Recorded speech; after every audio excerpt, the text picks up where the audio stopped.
तो कैसे हो सकता है कि परमेश्वर ऐसी जोड़ी बनाएगा कि मेडिकल डॉक्टर एक अनपढ़ के साथ? ऐसा ये मुमकिन नहीं।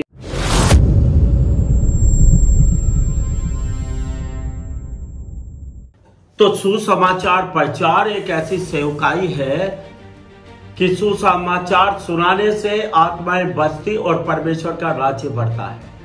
और सुसमाचार प्रचार करने वालों की मजदूरी परमेश्वर स्वर्ग से देता है और सुसमाचार प्रचारक बहुत आशीषित होते हैं। मैं आपको बताना चाहूंगा, जितने भी इंटरनेशनल लेवल पे जितने बड़े बड़े प्रचारक हैं, अगर आप उनकी शुरुआत को सुने तो आप हैरान हो जाएंगे।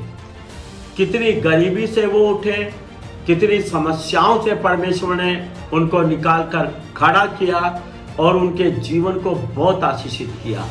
एक परमेश्वर का दास है पीबी जॉब। मैं आपको उसके बारे में बताना चाहता हूं। जब पीबी जॉब एक 16-17 साल का लड़का ही था, ये मूंगफली बेचता था। ज्यादा पढ़ा लिखा नहीं, अनपढ़ ही था एक तरह से, और मूंगफली बेचता था। लेकिन इसने यीशु पर विश्वास किया और प्रभु के प्रचार के बारे में ये बड़ा सीरियस था।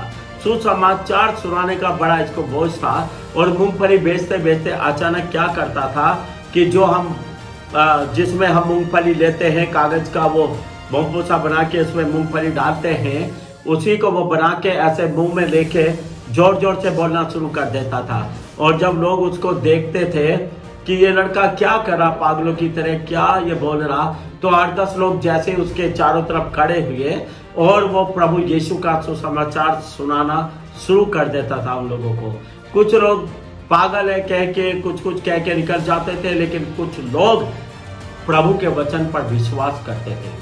और इस प्रकार से बहुत सारे लोगों का जीवन बदलता चला गया। ये लड़का बड़ा होता चला गया और पास्टर लोग इसे कलीसिया में अपनी बुलाने लगे प्रचार के लिए, और कुछ मीटिंग्स बड़ी बड़ी इसकी होने लगी। धीरे धीरे बढ़ता चला गया। एक अच्छा प्रसिद्ध प्रचारक हुआ। जवानी था, कुआरा था, तब क्या हुआ, इसकी मीटिंग में सबसे पीछे एक बुजुर्ग बैठा हुआ था। उसकी एक बेटी थी जवान, जो MBBS करके आई थी, मेडिकल डॉक्टर थी। तो ये उसकी शादी की चिंता करता था कि मेरी बेटी की शादी मैं कहाँ करूं। तो अचानक उस बुजुर्ग से परमेश्वर ने बातचीत किया कि ये जो सामने लड़का प्रचार कर रहा है, इसके साथ तू अपनी बेटी का ब्याह करना। उसने पवित्र आत्मा की आवाज को सुना और बाद में जब मीटिंग हुई, इस प्रचारक के साथ जाके बातचीत करने लगा पीबी जॉब के, और पीबी जॉब से उसने बोला कि मेरी बेटी अभी MBBS करके आई, मेडिकल डॉक्टर है, मैं उसकी शादी आपके साथ करना चाहता हूँ। लेकिन पीबी जॉब बहुत हैरान हो गया। उसने बोला ऐसे कैसे हो सकता है, मैं तो अनपढ़ जैसा हूँ और मैं तो कोई खास कुछ भी पढ़ा लिखा हुआ नहीं हूँ।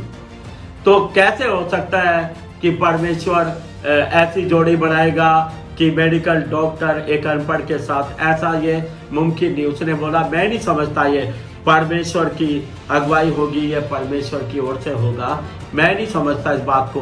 उस प्रचारक ने मना कर दिया क्योंकि वो डर गया था कि एक मेडिकल डॉक्टर से कैसे उसकी शादी हो सकती है। लेकिन उसने बोला आप प्रभु से प्रार्थना करना, प्रभु आपको बताएगा। तो जब वो घर वापस आया, अचानक उसको उसकी बात याद आई उस बुजुर्ग की। तो उसने क्या किया, घुटने टेके और प्रभु से प्रार्थना किया, प्रभु वो अंकल ऐसे बोल रहा था कि मैं अपनी बेटी तुम्हें देना चाहता हूँ, तो क्या ये बात सच है, ये बात पवित्र आत्मा की ओर से है क्या? वो लड़की क्या वास्तव में तो मुझे देना चाहता है? तब पवित्र आत्मा ने बोला मैं इस शादी को करूँगा, उस लड़की के साथ तेरी शादी होगी। तो ये MBBS डॉक्टर की शादी इस अनपढ़ प्रचारक से हुई, मैं आपको बता रहा हूं।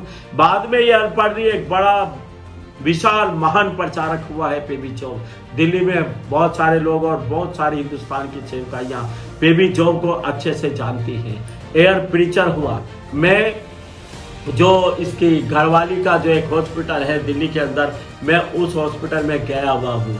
मैं आपको बताना चाहता हूँ ये पीबी जॉब ब्लेसड होता चला गया और हर प्रकार से धनी होता चला गया और परमेश्वर ने इसे बहुत आशीषित किया। मैं आपको बता दूं, एक जमाने में लोग इसकी आलोचना करते थे, 15-16 बुलडॉग इसने रखे हुए थे। 2.5 लाख रुपए का खर्चा होगा इन कुत्तों का जो उसने पाल रखे थे। अब आप देखो कितना पैसा इसके पास था।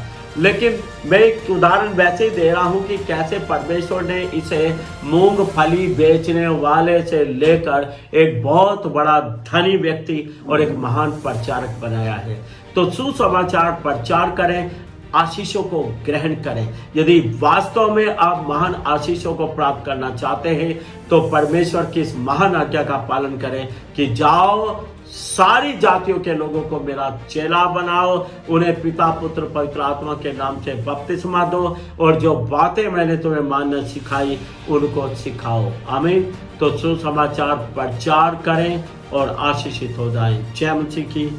प्रभु आशीष दें।